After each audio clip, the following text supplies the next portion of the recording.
Dans cette vidéo, je voulais qu'on parle du racisme. Parce qu'il faut savoir que le racisme est partout. Alors, ce n'est pas une grande nouvelle quand je te dis ça. Mais j'aimerais décortiquer cette notion de racisme afin que ce soit plus clair pour toi, ces différentes notions. Et surtout, t'offrir des prises de conscience qui vont te permettre d'éviter de rentrer dans ces pièges qui te poussent consciemment ou inconsciemment dans le racisme afin que tu puisses être quelqu'un d'universel. Tu vois, moi je me vois comme un être universel et très souvent j'entends plein d'êtres dire moi je suis pas raciste, je suis pas raciste, mais quand tu regardes, quand tu creuses, ben, ils sont happés par des visions racistes, par des conditionnements racistes et ça c'est dommage quand on est des êtres spirituels, des êtres qui tendent à se rapprocher de la vérité, se rapprocher du divin. C'est dommage de tomber dans ça. Et pour le petit exemple, le premier acte de racisme, c'est l'acte de Satan quand il dit à l'homme « je suis meilleur que lui ». Au nom de qui? Au nom de quoi? Et Dieu le remet tout de suite à sa place. Et malheureusement, quand je regarde l'humanité, on tombe tous, plus ou moins en tout cas, mais pour une grande majorité d'entre nous, dans ce piège que de se croire supérieur à l'autre.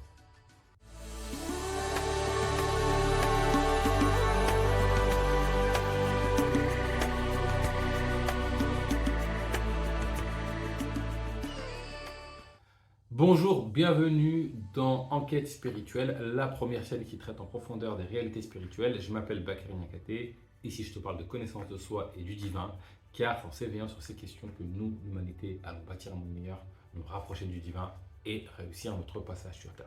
Donc si toi aussi tu veux t'éveiller spirituellement, si tu veux grandir intérieurement, je vais t'inviter à faire deux choses. Premièrement, tu t'abonnes à la chaîne, tu actives la cloche pour que tu ne pas rater les vidéos profondes comme celle-ci que je partage chaque semaine. Et deux, va dans la barre de description et mesure ton niveau de conscience. J'ai prévu pour toi un quiz gratuit qui va te permettre de mieux te connaître et surtout de trouver des voies pour grandir en conscience. Alors fais ce premier pas vers l'éveil. Ça étant dit, rentrons maintenant dans le vif du sujet. Le racisme, c'est quelque chose qui est partout, dans tous les peuples, même si on a cette tendance de croire que en fait, les racistes, il n'y a que des blancs. Et nous, les noirs, on ne peut pas être racistes parce qu'on est noirs déjà, donc on subit déjà. Je te garantis qu'entre noirs et parmi les noirs, il y a du racisme à mort. En fait, l'idée, c'est quoi le racisme? Le racisme, clairement, alors à mes yeux, alors, je ne vais pas regarder la définition qu'on peut avoir dans un dictionnaire, mais c'est ce sentiment de rejet d'une autre culture, d'une autre couleur de peau qu'un être humain peut avoir, ou un sentiment de supériorité par rapport à une autre ethnie, une autre race d'humains. Et ça, clairement, tu vas avoir ça partout. Dans le sens où quand j'entends quelqu'un dire, et d'ailleurs je le vois, hein, il y a beaucoup de racisme en France, hein, mais retourne dans ton pays, ça on l'a dit maintes et maintes fois, retourne chez toi, c'est une forme de racisme, dans le sens où je pars du postulat que cette terre, déjà c'est à moi, déjà c'est un postulat que j'ai décidé, voilà, tout seul. Et puis, en gros, ta race n'a rien à faire ici. Ici, c'est notre race, c'est notre espace à nous, parce que nous, on est peut-être meilleurs, ou parce que toi, tu n'es pas digne de venir ici. Il y a une forme de rejet de l'autre. Comment gérer ça? Déjà, il faut que vous sachiez une chose. Nous, les humains, nous sommes interdépendants. Nous dépendons les uns des autres. Donc, quand on regarde même au niveau politique, frontières, etc., on dépend les uns des autres.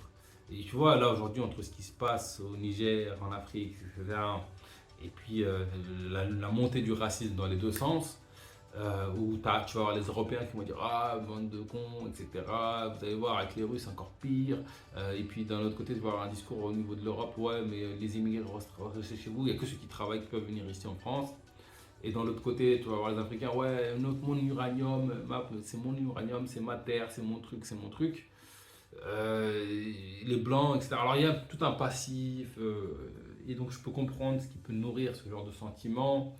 Si on revient un peu à l'histoire, il fut un temps où il y avait l'âge d'or du peuple noir, entre guillemets, ceux qui étaient noirs de peau, où il y avait ce contrôle sur le monde, sur la culture, etc. À un moment donné, je ne sais pas pourquoi, pour quelle raison, en tout cas on peut juste constater que ça a été fait, il y en a eu cette volonté de blanchir l'histoire, de cacher certaines vérités au peuple africain sur leur origine ou sur leur histoire. On le voit notamment avec l'Égypte. Et ça va beaucoup plus loin que ça, mais je ne vais pas rentrer dans le détail dans cette vidéo. Celui qui cherche, il creuse, il va trouver. En tout cas, il y a cette volonté de blanchir l'histoire. Et donc après, il y a eu l'esclavage. Et donc le peuple africain, ils ont subi l'esclavage. Ensuite, il y a eu les colonisations. De l'autre côté, il y a eu le peuple juif qui a beaucoup souffert, qui a été marginalisé, esclavagisé. Ensuite, en Europe, il y a une masse d'Africains qui sont arrivés.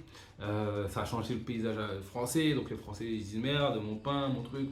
Alors, je ne vais pas rentrer dans le détail de tout ce qui s'est passé dans le monde, mais voilà, nous sommes interdépendants, notre interdépendance nous oblige à vivre ensemble, et les peurs de l'ego humain, et puis ces mauvais réglages de l'ego, le manque de conscience, fait qu'il y a un humain qui se dit moi je suis meilleur que lui parce que regarde, moi je suis de ce clan-là, je suis de cette contrée-là, je suis de cette ville-là, je suis de cette caste-là, et toi tu es moins bon que moi parce que tu es de ce côté-là, je suis meilleur que toi. Le péché originel. Et j'aimerais rappeler des choses de base. Première chose de base, personne ne vaut plus que personne. Si je prends l'exemple de 3 bébés, un noir, un blanc, un asiatique, lequel vaut plus que lequel? Lequel mérite le plus la meilleure vie que lequel? Lequel a moins de valeur que lequel? Lequel ne te ressemble pas en fait?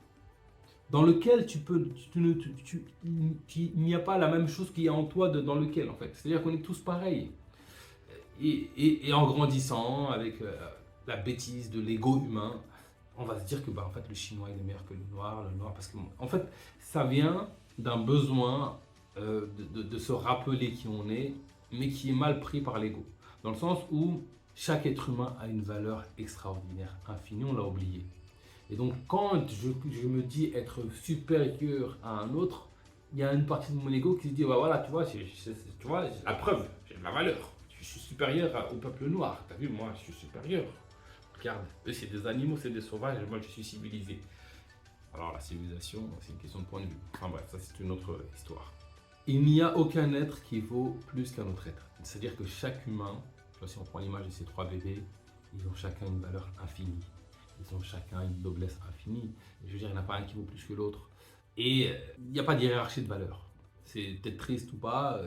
Le fait que tu ne vailles pas plus qu'un autre humain n'enlève pas le fait que tu as une valeur extraordinaire. C'est le premier point. Deuxième point, la terre, le monde est à tout le monde. C'est-à-dire que là, tu es en France.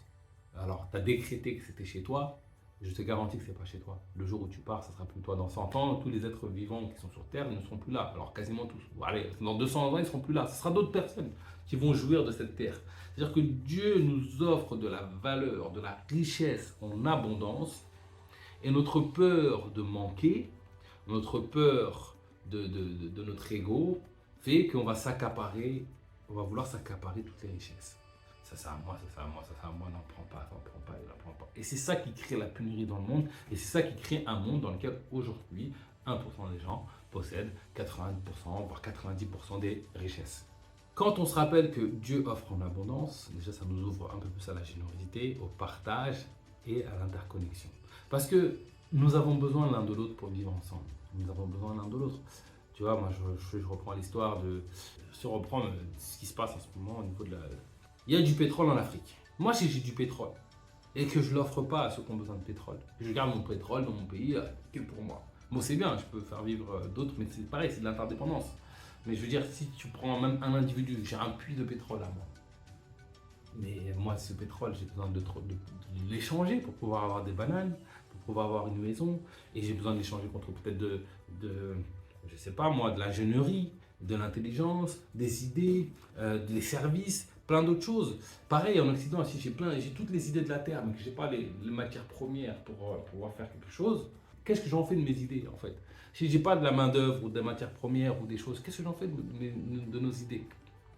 Alors, je ne dis pas que les idées viennent d'ici, d'ailleurs ou d'ici. Je pense que je dis juste que tous les peuples sont riches de matières premières, sont riches d'idées, d'ingéniosité et de capacité à rendre un service. Nous sommes interdépendants. Le fait de vivre ensemble et d'échanger ensemble, c'est juste extraordinaire. Parce que la Terre, elle ne t'appartient pas. Ce qui a fait que tu te retrouves dans un espace et on dit que c'est toi, c'est ton pays parce que tu es allemand, c'est parce que certains des ancêtres ont décidé de s'accaparer le territoire que Dieu a offert en abondance. J'aime bien dire ça, c'est ce qui fait que la France est la France, c'est parce qu'il y a une bande de potes qui sont arrivés, ils ont dit bon, ce bout de terre c'est à moi.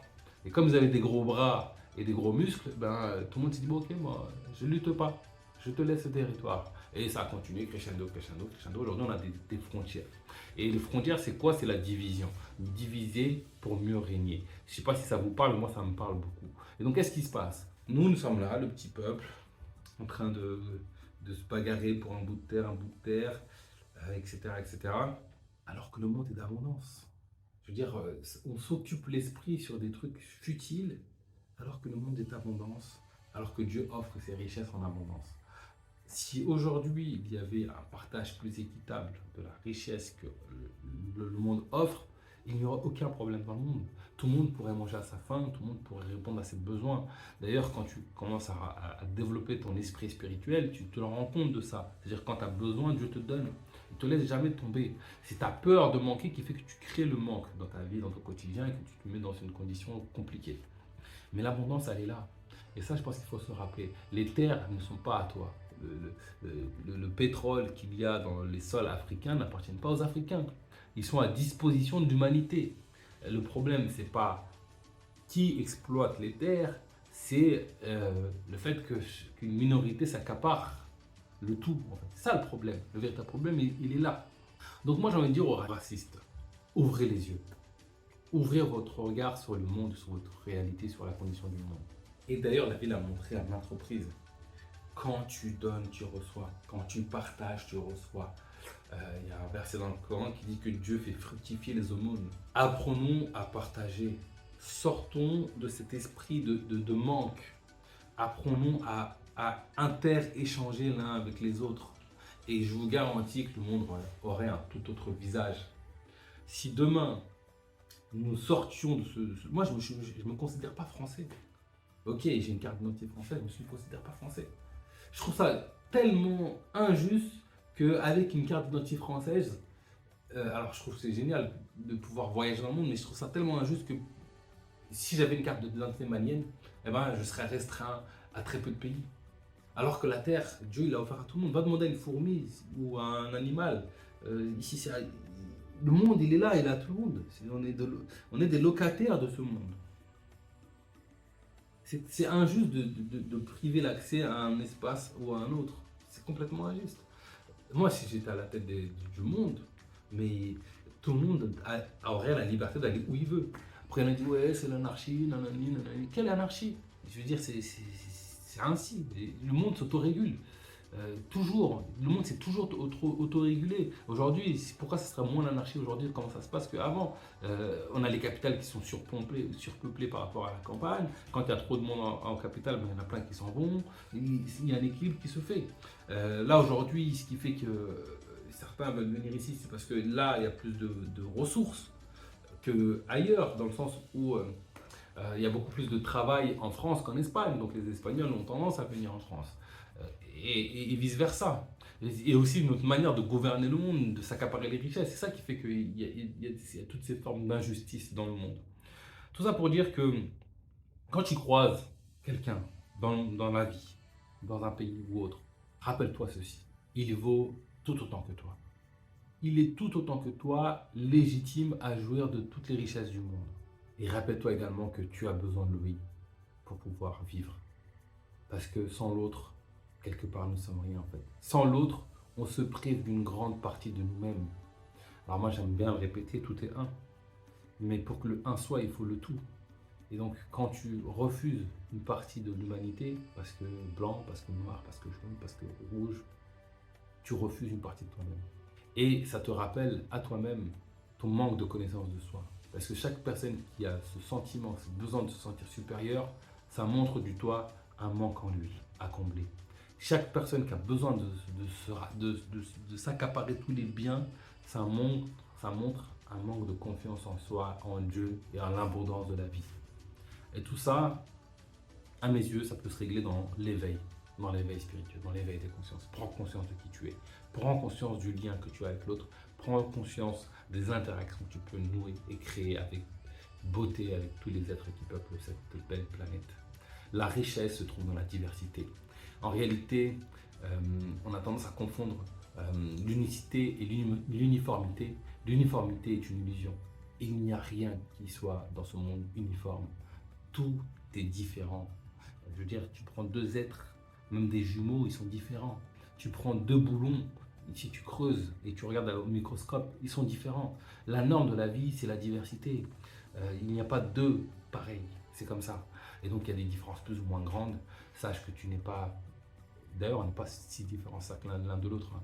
Parce qu'on voit les différences, mais en réalité, au fond, on est tous pareils. En réalité, c'est-à-dire qu'on est chacun différent, mais au fond, on est tous pareils. Et ça, c'est important de se le rappeler pour plus de fraternité et beaucoup plus de paix dans ce monde. C'est tout ce que je nous souhaite à tous, les humains, qu'on puisse vivre ensemble en paix et en harmonie. Donc voilà, c'est tout pour aujourd'hui. Si la vidéo t'a plu, comme d'habitude, mets un pouce bleu, c'est très important. Partage un maximum à toutes les personnes qui ont besoin d'entendre ce message. Et je te donne rendez-vous très prochainement pour du nouveau contenu autour de l'éveil spirituel.